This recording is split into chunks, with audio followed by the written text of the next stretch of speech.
नमस्कार। मुद्दा तो है में आपका स्वागत है। मैं हूं आपके साथ ब्रजेश चौकसी। आज मुद्दा है दतिया का मैदान, सियासी घमासान। जी हां, दतिया का सियासी मैदान उपचुनाव की जंग के लिए तैयार है। नामांकन प्रक्रिया शुरू होते ही दोनों दल चुनावी मूड में आ गए हैं, लेकिन सबसे ज्यादा हलचल कांग्रेस में दिखाई दे रही है। प्रत्याशी चयन को लेकर बंद कमरों में लगातार मंथन चल रहा है, यानी कांग्रेस एक ऐसे चेहरे को ढूंढ रही है जो 2023 जैसा कमाल कर सके। हालांकि अब वो आरोप लगा रही है कि यह चुनाव जनता पर थोपा गया है। इधर बीजेपी की तरफ से तस्वीर साफ दिखाई दे रही है।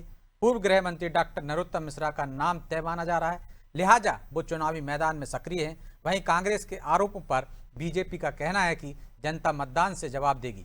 कुल मिलाकर दतिया उपचुनाव को लेकर शुरू हुई बयानबाजी ने कई सवाल खड़े कर दिए हैं। उन सवालों को भी हम उठाएंगे, लेकिन पहले देखिए रिपोर्ट।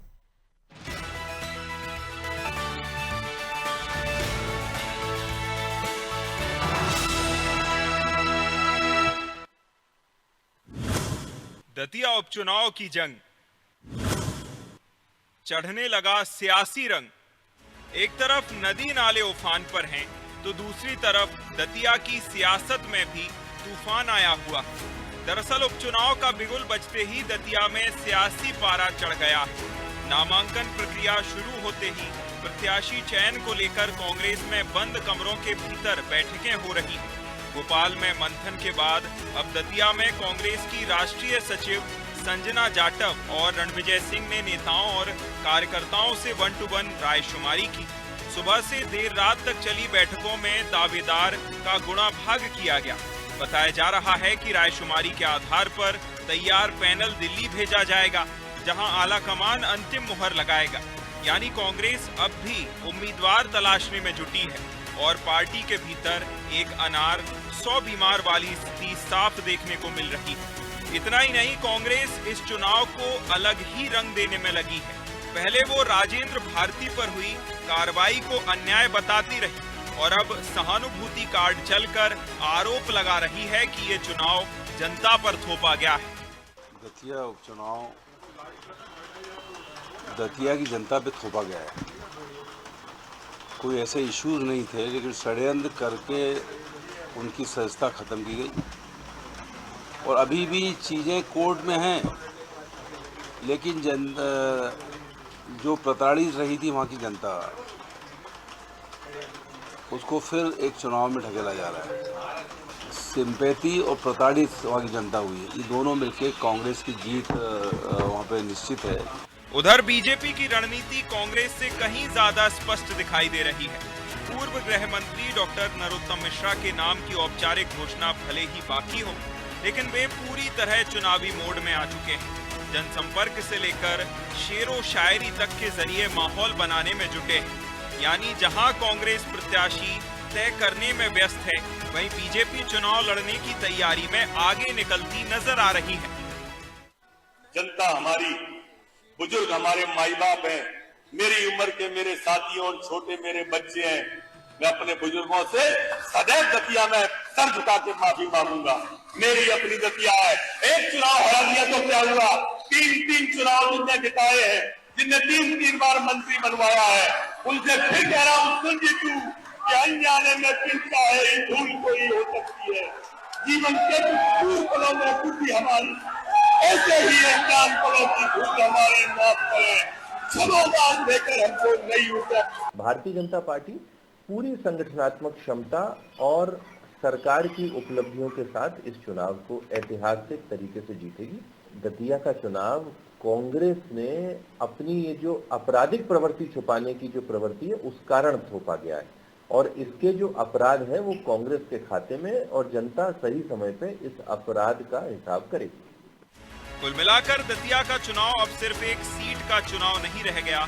कांग्रेस के लिए ये संगठन और रणनीति की परीक्षा है, तो बीजेपी के लिए नरोत्तम मिश्रा की सियासी वापसी का सबसे बड़ा अवसर। अब नजर इस बात पर रहेगी कि कांग्रेस की बंद कमरे की रायशुमारी जीत का रास्ता निकाल पाएगी या नहीं, और क्या दतिया का जनादेश नरोत्तम मिश्रा के राजनीतिक भविष्य को नई उड़ान देगा। ब्यूरो रिपोर्ट, अनादि टीवी।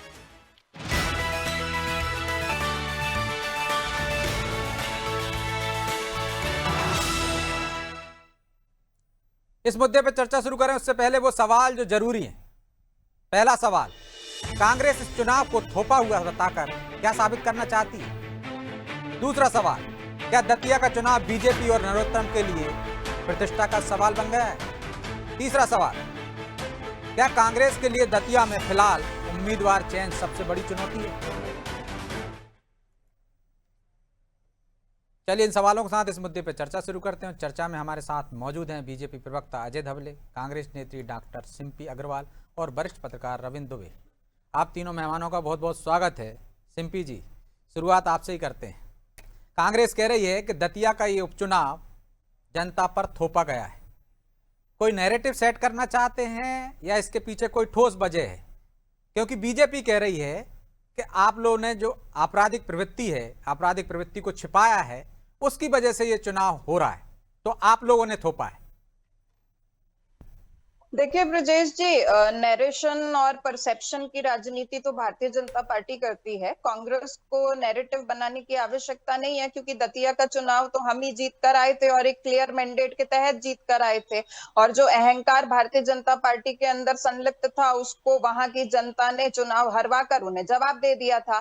लेकिन ये बात सत्य है कि इस चुनाव को जनता के ऊपर थोपा गया है, क्योंकि आपने भी वहां पर आदरणीय राजेंद्र भारती जी को कई बार मीडिया के मंचों से ही ये पूछते हुए सुना होगा कि जब लगभग 23 जून 2017 से लेकर 18 जुलाई 2017 तक नरोत्तम मिश्रा जी अयोग्य थे, तो तब भी क्या भारतीय जनता पार्टी ने इतनी तत्परता दिखाई थी? उस समय क्या विधानसभा सचिवालय से कोई अधिसूचना जारी हुई थी उन्हें अयोग्य घोषित करने की? क्या उन्हें मंत्रिमंडल से आपने हटा दिया था?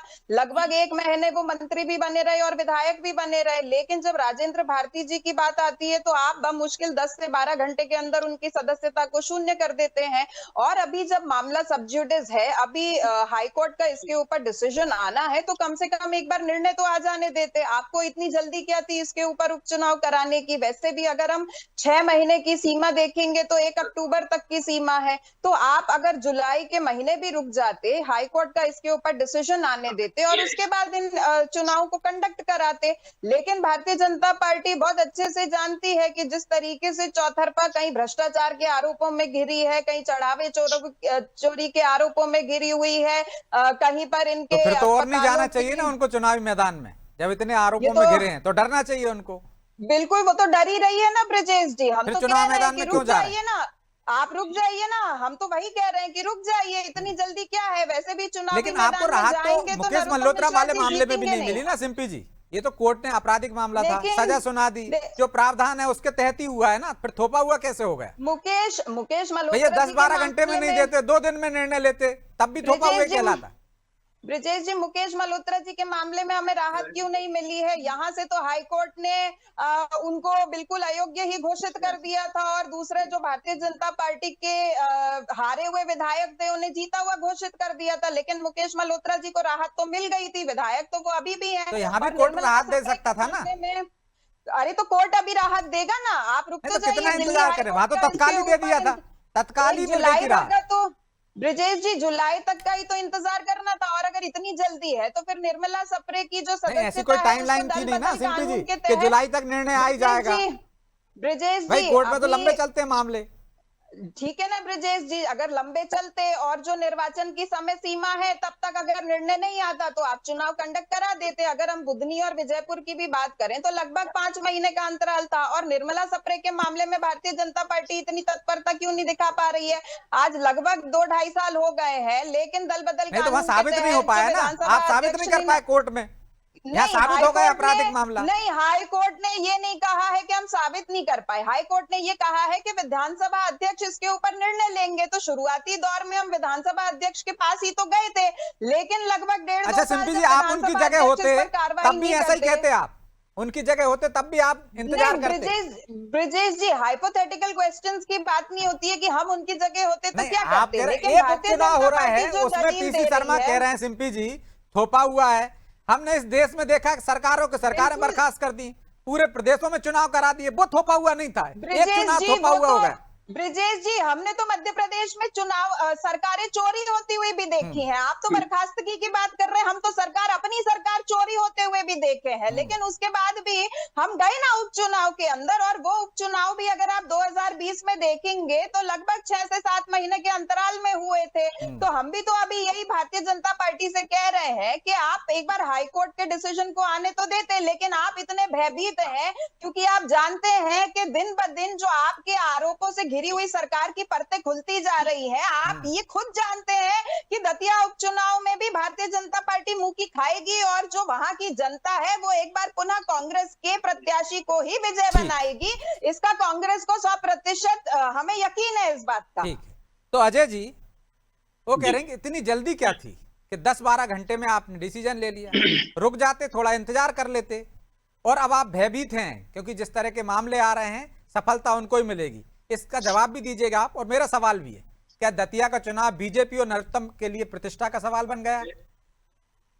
देखिए ब्रिजेश जी, मुझे लगता है कांग्रेस की प्रवक्ता संविधान की तो बात करते हैं, कांग्रेस ही संविधान की बात करते हैं, लेकिन जब जब संविधान का विषय आता है, संविधान सम्मत व्यवस्था का विषय आता है, तब कांग्रेसी फिर से मुंह की खा लेते। राउज रेवेन्यू कोर्ट ने कंप्लीट ट्रायल के बाद में, एक जुडिशियल प्रोनाउंसमेंट के बाद, एक करप्शन केस में राजेंद्र भारती जी की सदस्यता को निरस्त किया था। सीट को वैकेंट डिक्लेयर करने का काम विधानसभा के सचिवालय ने well with in the time किया था। जो मैंडेट है विधानसभा के सचिवालय को, उस मैंडेट का उन्होंने उपयोग किया था। अब विषय आता है कि हमारी बहन शिल्पी जी कह रही कि क्या माननीय उच्च न्यायालय का प्रकरण सबजुडाइज है। निश्चित रूप से माननीय उच्च न्यायालय में प्रकरण सबजुडाइज है, लेकिन राजेंद्र भारती जी की ओर से इंटरिम रिलीफ मांगने का काम किया गया था। इंटरिम रिलीफ को ऑनरेबल दिल्ली हाईकोर्ट ने रिजेक्ट कर दिया।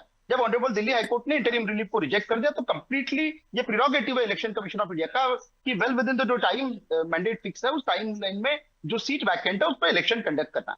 अब जो संवैधानिक व्यवस्था इस देश में पहले से चलती आ रही है, जो प्रचलित कानून है, उसके तहत यदि निर्वाचन वहां पे संपन्न किया जा रहा है तो कांग्रेस को इसमें भी राजनीति दिख रही है। जब इनके फेवर में डिसीजन नहीं आते तब ये संवैधानिक संस्थाओं पे प्रश्न चिन्ह खड़ा करने का काम करते हैं। मूल रूप से कांग्रेस को ये समझने की आवश्यकता है कि ये देश संविधान से चलता है, संविधान सम्मत व्यवस्था से चलता है। कांग्रेस को फेवर में यदि कोई निर्णय आ जाता है तो तब न्यायालय अच्छे हो जाते हैं, लेकिन वही निर्णय गलत आ जाए तो तब न्यायालयों पे भी प्रश्न चिन्ह उठ जाता है। उसी इस मामले में तो उन्होंने न्यायालय पे आपत्ति नहीं जताई ना, वो तो विधानसभा की कार्रवाई पे आपत्ति जता रहे हैं। निर्मला सप्रे के मामले में डिसीजन ले नहीं रहा है, इसमें आपने 10 घंटे में डिसीजन ले लिया। ब्रजेश जी, निर्मला सप्रे जी के विषय में भी ऑनरेबल एमपी हाईकोर्ट ने स्पष्टता के साथ में कहा कि ये विधानसभा अध्यक्ष का प्रेरोगेटिव होता है। आपने उनके सामने एप्लीकेशन मूव किया था, आप साइमल्टेनियसली कोर्ट में भी आ गए, लेकिन कहीं ना कहीं ये जुरिस्डिक्शनल काम जो है वो ऑनरेबल स्पीकर का है, तो ऑनरेबल स्पीकर उस पर well with in the time निर्णय लेंगे। जब आपके सामने संवैधानिक व्यवस्था पूरी बनी है, उसके तहत प्रक्रिया हो रही है, क्यों नहीं कांग्रेस ने अब तक उनके अपने दल से बाहर कर दिया? अब ये हमारी बहन कह रही थी कि हाइपोथेटिकल क्वेश्चन है। देखिए, हाइपोथेटिकल क्वेश्चन पॉलिटिक्स में दोनों विषयों के लिए होते हैं, आपके लिए भी लागू रहेंगे, हमारे लिए भी लागू रहेंगे। इस देश में जो व्यवस्थाएं बनी है उन व्यवस्थाओं का पालन करना सबका काम है। अब दतिया पे ऊपर आप चुनाव थोपने की बात कर रही है, एक सदायाफ्ता व्यक्ति जिसका आपको पता था कि ट्रायल चल रहा है, आपने उसको टिकट दी, वो चुनाव जीत के आया। जब उसका ट्रायल कंप्लीट हो गया, वहां की कोर्ट ने उसको कन्विक्ट डिक्लेयर कर दिया। कन्विक्शन डिक्लेयर होने के बाद में जो व्यवस्था है उसी के अनुरूप उसका निर्वाचन शून्य हो गया। यदि निर्वाचन शून्य हो गया है तो दतिया की जनता की यदि ऊपर किसी ने चुनाव थोपने का पाप किया तो वो कांग्रेस है। कांग्रेस ने ही ऐसे एक व्यक्ति जिसके ऊपर आरोप लगे थे, जो कन्विक्टेड आरोपी होने की विषय मतलब जानकारी थी, उसको अपनी टिकट दे दी। अब विषय ये आ जाता है कि क्या दतिया की जनता भारतीय जनता पार्टी के सुशासन से परिचित नहीं है? तो निश्चित रूप से देखिए, भारतीय जनता पार्टी की नीतियां, आदरणीय मुख्यमंत्री डॉक्टर मोहन यादव जी का नेतृत्व, मध्य प्रदेश के लिए विकास के जो काम किए, हमारी जन कल्याणकारी योजना और भारतीय जनता पार्टी के संगठन का पूरा का पूरा खाका, ये निश्चित रूप से दतिया में भारतीय जनता पार्टी को विजयश्री दिलाएगा। लेकिन बार बार ये नैरेटिव गढ़ना, बार बार इस बात को प्रचारित करना कि भारतीय जनता पार्टी ने चुनाव थोपा है, चुनाव एक जुडिशियल प्रोनाउंसमेंट का आउटकम है और वो जुडिशियल प्रोनाउंसमेंट एक करप्शन केस में आया है। ये हम दतिया की जनता को जवाब वो भी दे दीजिए, क्या बीजेपी के लिए प्रतिष्ठा का चुनाव बन गया और नरोत्तम मिश्रा के लिए राजनीतिक भविष्य का सवाल उठ गया? क्योंकि जिस तरह से हम देख रहे हैं वो माफी मांग के फिर रहे हैं कि भैया माफ कर दो, गलती हो गई हो तो। ब्रजेश जी, भारतीय जनता पार्टी चाहे पंच का चुनाव रहे या सांसद का चुनाव रहे, सारे चुनाव प्रतिष्ठा के माध्यम से ही लड़ती है। हमारे लिए कोई चुनाव कोई दिखावे का चुनाव नहीं होता। हमारे लिए सारा चुनाव प्रण प्राण लगाकर लड़ने का चुनाव होता है। हमारे कार्यकर्ताओं के लिए प्रतिष्ठा का विषय होता है। निश्चित रूप से भारतीय जनता पार्टी दतिया का भी चुनाव प्रतिष्ठा का विषय बनाकर निश्चित रूप से विजयी था। तो रविंद्र जी, प्रतिष्ठा का सवाल तो दोनों के लिए ही है, लेकिन क्या कांग्रेस के सामने सबसे बड़ी चुनौती अभी आज के समय में फिलहाल ये नहीं है कि उम्मीदवार चयन करने, क्योंकि वहां पे एक अनार 100 बीमार है, दावेदार क्या ही है, और दूसरा थोपा हुआ जताकर कांग्रेस क्या साबित करना चाहती है? देखिए ब्रजेश जी, ऐसा है, अब वो चुनाव थोपा हुआ है ये कांग्रेस आरोप लगा सकती है, क्योंकि कांग्रेस के पास ये इसके लिए तथ्यात्मक सब्जेक्ट ये है कि भाई वोट लगा तो सकती है ना, लेकिन इसके पीछे मकसद क्या है? क्या सहानुभूति बटोरना है? हाँ, उनका टोटल सहानुभूति थी। सहानुभूति इसलिए भी बटोरना है कि भाई जीते हुए उम्मीदवार उसे अचानक उपचुनाव करा दिया गया। सब जानते थे कि नरोत्तम मिश्रा किस तरीके से पहले प्रदेश अध्यक्ष बनने के लिए परेशान थे, प्रदेश अध्यक्ष नहीं बने, फिर राज्यसभा में जाने के लिए परेशान थे, वो राज्यसभा में नहीं गए। फिर अब उनको लग रहा है कि एन के एन प्रकार ने किसी तरीके से विधायक बन जाए और विधायक बन के फिर मंत्री है। नहीं तो इसमें बीजेपी का क्या रोल है? कोर्ट ने सजा सुनाई, उन्होंने सिर्फ ये किया है कि रिक्त घोषित कर दी कम समय में। मैं भी नहीं, अभी नरोत्तम मिश्रा की बात बता रहा, मैं कोर्ट की बात बता रहा, बीजेपी और कांग्रेस की बात बता रहा है। कोर्ट का डिसीजन अलग है। कह सकते हैं नरोत्तम मिश्रा की किस्मत अच्छी है कि अब वो किस्मत अच्छी है या पूरी तरीके से उन्होंने फील्डिंग जमा के काम किया है। ये सबको मालूम कि कांग्रेस के साथ अभी कोर्ट है नहीं, न्यायपालिका है नहीं। मीनाक्षी नटराजन के मामले में सबने देखा कि क्या किस तरीके से न्यायपालिका ने डिसीजन लिया और चुनाव आयोग ने किस तरीके से डिसीजन लिया। एक मध्य प्रदेश का मामला था, एक झारखंड का मामला था, झारखंड में समय दिया, मध्य प्रदेश में समय नहीं दिया गया। अब न्यायपालिका किस तरीके से बिहेव कर रही है एक ही मुद्दे पर, हम कहते खुद कोर्ट प्रोसाइटी डिसीजन कहती है। हाईकोर्ट का में एक फैसला अलग होता है, दूसरा फैसला अलग होता है, लेकिन नजीर तो रखी जाती है। हम उसी की चर्चा कर रहे हैं, नजीर दे रहे हैं कि झारखंड में क्या हुआ, यहाँ क्या हुआ। और देखिए अब जो चुनाव हो रहा है, चुनाव घोषित कर दिया, आपको चुनाव में जाना पड़ेगा। तो चुनाव में जाने के लिए कांग्रेस वो तमाम हथकंडे अपनाएगी जिसमें उसे सहानुभूति मिले, उसे अपने प्रत्याशी के जो साथ उसके साथ वो कह सकती गलत हुआ, अपन कह सकते हैं संवैधानिक कोर्ट ने फैसला दिया, उनको सजा दी 3 साल की। नियम है 3 साल का कि 3 साल को किसी को सजा होगी तत्काल उसकी सदस्यता रद्द हो जाएगी। जैसे कोर्ट का फैसला आएगा उसकी सदस्यता रद्द हो जाएगी। अब विषय चुनाव आयोग के पास आता है कि चुनाव आयोग उसे कब चुनाव कराएगा। मुझे नहीं लगता कि मेरे राजनीतिक पत्रकारिता के कार्यकाल में पहली बार मैं देख रहा हूं कि मानसून के मौसम में, जब भर मानसून आने वाला है, उस बारिश के मौसम में इस तरीके से चुनाव कराए जाएंगे, कोई मतदान कराए जाएंगे। ये भी चर्चा का विषय होना चाहिए हम सबके लिए, क्योंकि हम सब मीडिया से जुड़े हुए लोग हैं। हो सकता है अक्टूबर में करा लेते, हो सकता है इसके और इंतजार कर लेते, लेकिन मानसून के समय में चुनाव कराने पर प्रश्न सबसे इंपॉर्टेंट सवाल ये। अब रहा सवाल, चुनाव घोषित हो गए, अब चाहे सुप्रीम कोर्ट चले जाए चाहे हाई कोर्ट चले जाए। अभी अपन ने खुद देखा था मीनाक्षी नटराजन के मामले में कोर्ट ने बोला कि नहीं साहब, चुनावी प्रक्रिया में हस्तक्षेप नहीं करेंगे। जब एक बार चुनावी प्रक्रिया घोषित हो गई तब आपको कोई हस्तक्षेप नहीं करेगा, आप तो चुनाव में आइए, चुनाव में आ जाइए। इसका मतलब क्या हुआ, उपचुनाव होगा, सत्ता साथ में रहेगी, सत्ता के। लेकिन जब राहत के लिए गए थे राजेंद्र भारती तब तो राहत मिल सकती थी, तब जिस जज ने फैसला दिया वही उसी के पास आप जाओगे, हमको एंट्री रिलीफ दे दीजिए, कैसे दे देगा? 3 साल का आपको सजा हुई है, दे दी है उन्होंने, तो 3 साल को कैसे दे सकता है? ये तो संवैधानिक जो आप जाके रिव्यू वाला मामला है कि आप हमें अंतरिम रिलीफ दे दीजिए, ऊपर कोर्ट में जाके हम अपील करें, उसका कानूनी प्रावधान में जाके अपील करेगा, वो उससे संभावना ही खत्म हो गई। चुनाव आयोग ने जिस तरीके से चुनाव घोषित कर दिया है उसके बाद चुनावी प्रक्रिया में हस्तक्षेप नहीं हो सकता है, संवैधानिक प्रावधान है। तो अब इसका मतलब कि कांग्रेस को चुनाव में जाना चाहिए। अब कांग्रेस का संकट ये है कि वो प्रत्याशी आखिरी दिन तक चयन, जिस दिन नामांकन भर्ती होगा उस दिन तक वो प्रत्याशी चयन करेगी और एक प्रत्याशी को टिकट मिलेगी, बाकी के 13 उसको हराने में लग जाएंगे। बीजेपी अभी से चुनाव में लग गई, उसका संगठन काम में लग गया। नरोत्तम मिश्रा को टिकट डिक्लेयर नहीं हुई, लेकिन वो वफादारी के साथ काम करे, पूरी पार्टी उनके साथ खड़ी, पूरी सरकार उनके साथ खड़ी। तो कांग्रेस के साथ दिक्कत ये है कि अभी वो पर्यवेक्षक भेज रहे हैं, फिर पर्यवेक्षक जाके वो रिपोर्ट देंगे। तो दोनों के लिए सवाल है, मैं दोनों के पास जाऊंगा, समय कम है, लेकिन अजय जी पहले आपके पास। शंका के बादल तो उठेंगे जब पक्षपातपूर्ण कार्रवाई होगी, झारखंड में अलग, यहाँ अलग, कोर्ट पर भी सवाल उठ रहे हैं, चुनाव आयोग पर भी। छोटा सा जवाब दीजिए, समय नहीं है, 1 मिनट में। नहीं ब्रजेश जी, मुझे लगता है सवाल उठाना इस देश में प्रत्येक नागरिक का कर्तव्य होता है, लेकिन देश में संविधान सम्मत व्यवस्था है, कोई भारतीय जनता पार्टी की सरकारों ने नहीं बनाई है। ये प्रचलित कानून है, रिप्रेजेंटेशन ऑफ पीपल एक्ट 1951 में बनाया। लिली थॉमस के मैटर में जजमेंट भारतीय जनता पार्टी की सरकार, सर्वोच्च न्यायालय का जजमेंट कि यदि कोई सीट वैकेंट है तो वहां तत्काल इलेक्शन किया जाए। तो ऑनरेबल सुप्रीम कोर्ट के डिसीजन और सुप्रीम कोर्ट के प्रेसिडेंट इस देश में संविधान की व्याख्या है और कहीं ना कहीं इस देश में लोकतंत्र को जीवित रखने के लिए ये जो निर्णय आए हैं। राउत जिवेनिक कोर्ट का जो जजमेंट था, वो जजमेंट अपने आप में कंप्लीट ट्रायल के बाद में, दोनों पक्षों को सुनने के बाद में करप्शन के केस में आया। कोई ये हम ये कहेंगे कि ऐसा कोई विषय नहीं था कि पॉलिटिकल कोई आरोप लगे थे, एक कंप्लीट करप्शन का मैटर प्रूव हुआ था कोर्ट में ट्रायल चलने के बाद में, जिसमें 3 साल की सजा हुई थी। तो करप्शन के मैटर के जुडिशियल प्रोनाउंसमेंट के बाद में यदि आप एक मामले पर अटक गए ना, उन्होंने बाकी मामले जोड़ दिए, मीनाक्षी नटराजन वाला बाकी मामलों में नहीं, मीनाक्षी नटराजन वाले में भी कोर्ट ने क्या कहा, चुनाव डिक्लेयर नहीं हुए थे। नरोत्तम मिश्रा को भी बहन नहीं, वो कांग्रेस वाली प्रवक्ता ने बताया ना, नरोत्तम मिश्रा 1 साल रहे बिना तो आपको तो तब तो देश की न्यायपालिका में यदि जाती कांग्रेस, देश की न्यायपालिका के सामने रिलीफ तमाम लोग गए थे, आप भी गए थे क्या उसमें? तो फिर आप जुडिशरी पे प्रश्न चिन्ह उठा रहे हैं। नहीं, मैं जुडिशरी पे नहीं बोला,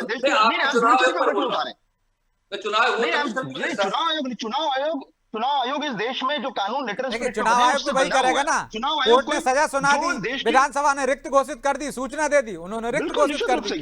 यदि नरोत्तम मिश्रा जी की तब सीट रही, यदि चुनाव आयोग ने उस सीट को निर्वाचन को शून्य घोषित किया होता था, इलेक्शन कमीशन ने इलेक्शन ले लिया। तो देश में जो हमारे संविधान की व्याख्या करने का, उसके ऊपर निर्णय देने का अधिकार हमारे देश के संविधान। चलिए ठीक है, सिंपी जी का जवाब नहीं आ पाएगा। ठीक है अजय जी, आ गए आपका पर्याप्त जवाब। सिंपी जी तो कह रहे हैं कांग्रेस के साथ दिक्कत ये है कि एक तरफ बीजेपी देखिए आप प्रचार करने में शुरू हो गए, कांग्रेस अभी उम्मीदवार चयन में लगी हुई है, उम्मीदवार चयन करेगी, एक व्यक्ति का चयन करेगी, बाकी 3 उनको हराने में जुट जाएंगे। कैसे मुकाबला करेंगे? आप दावा कर रही हैं कि जीतेंगे हम ही? देखिए ब्रजेश जी, हम सिर्फ दावा नहीं कर रहे, हमें तो पूरी उम्मीद है कि चुनाव हम ही जीतेंगे, और भारतीय जनता पार्टी को पता है कि वो हारेंगे, इसीलिए वो अभी से जुट गए चुनावी मैदान के अंदर। और जो भाजपा के सम्मानित प्रवक्ता संवैधानिक ओवर कॉन्फिडेंस भी हो सकता है दे रहे हैं। हाँ, नहीं ओवर कॉन्फिडेंस नहीं है ब्रजेश जी, ये तो हमें जनता के ऊपर कॉन्फिडेंस है। बहरहाल जो भाजपा के सम्मानित प्रवक्ता संवैधानिक व्यवस्थाओं का हवाला दे रहे हैं, तो नरोत्तम मिश्रा जी भी करप्शन के चार्जेस में ही पेड न्यूज के तहत अयोग्य घोषित किए गए थे। तब आपकी ये संवैधानिक व्यवस्थाएं कहाँ चली जाती है? निर्मला सप्रे के मामले में कहाँ चली जाती है? मुकेश मल्होत्रा जी के मामले में कहाँ चली जाती है?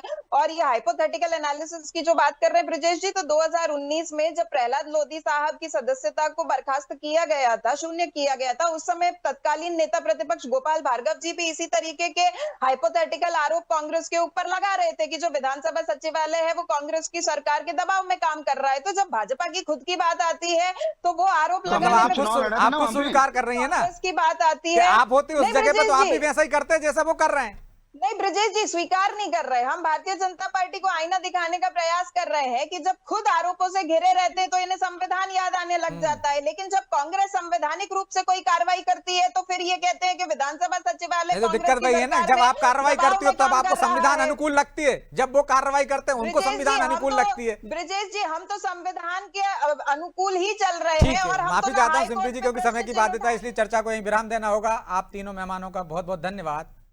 तो दतिया में चुनावी मैदान सज चुका है। मैदान में एक तरफ से योद्धा उतर चुके हैं, प्रचार कर रहे हैं, दूसरी तरफ अभी कवायद चल रही है कि उम्मीदवार कौन होगा। सहानुभूति की लहर पर सवार होना है तो आपको राजेंद्र भारती के परिवार से टिकट देना होगा। यदि आपको अन्य मुद्दों पर सरकार को घेरना है, विपक्ष को घेरना है, सत्ता पक्ष को घेरना है, तो आपको दूसरा उम्मीदवार तय करना होगा। अब ये तो कांग्रेस तय करेगी, लेकिन जल्द तय करेगी तो मुकाबला दिलचस्प होगा। नहीं तो जो कह रहे थे रविंद्र जी कि एक व्यक्ति को टिकट देते हैं, बाकी के हराने में जुट जाते हैं, तो सिंपी जी जो दावा कर रही हैं वो सही साबित होगा, या जैसा कि आमतौर पर होता रहा है बाकी के जो दावेदार रहते हैं वो हराने में जुट जाते हैं, वैसा ही होगा क्या? ये तो आने वाला समय बताएगा। बहरहाल मुद्दा तो है, मैं इतना ही, मुझे दीजिए इजाजत और आप देखते रहिए अनादि टीवी। नमस्कार।